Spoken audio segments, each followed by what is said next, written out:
Appeal বিভাগের রায় মেনেই কোটার প্রজ্ঞাপন জারি করেছে সরকার। এখন থেকে সরকারি, আধা সরকারি ও স্বায়ত্তশাসিত চাকরিতে 93% নিয়োগ হবে মেধায়। মুক্তিযোদ্ধা কোটা 5%, ক্ষুদ্র নৃগোষ্ঠী 1 এবং প্রতিবন্ধী ও তৃতীয় লিঙ্গের জন্য থাকবে 1% কোটা। বাতিল করা হয়েছে নারী ও জেলা কোটা। সংবাদ সম্মেলনে আইনমন্ত্রী জানান, সব গ্রেডের জন্য কার্যকর হবে এই প্রজ্ঞাপন। বিজলি কেবলস যে কোনো স্থাপনার বৈদ্যুতিক সংযোগকে রাখে নিরাপদ। বিজলি কেবলস, নিরাপদ আজীবন।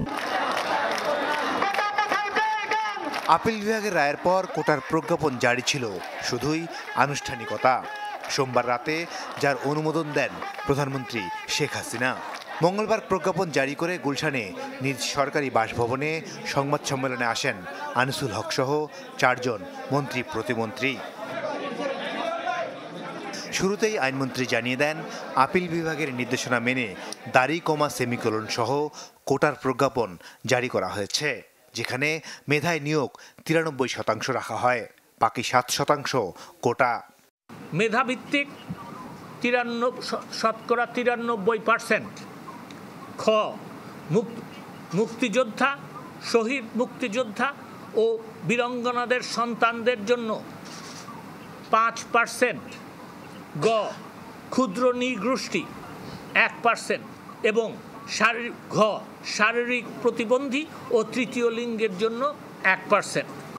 সরকারি, আধা সরকারি ও স্বায়ত্তশাসিত সব প্রতিষ্ঠান ও কর্পোরেশনে সরাসরি সব নিয়োগ হবে নতুন প্রজ্ঞাপনের আলোকে। থাকছে না নারী ও জেলা কোটা। এই যে প্রজ্ঞাপনে বলা হয়েছে সকল গ্রেডে, এবং তার সাথে আমি যোগ করব আপিল বিভাগের রায়ের একটা কমা, দাড়ি কমা সেমিকোলন বদলানোর ক্ষমতা আমাদের নাই।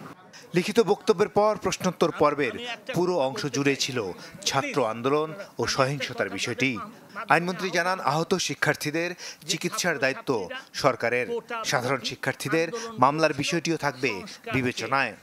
এই যে সহিংসতা হয়েছে, এতে সাধারণ ছাত্রছাত্রী যারা আহত হয়েছেন তাদের চিকিৎসার ব্যাপারে সরকার দেখভাল করবে।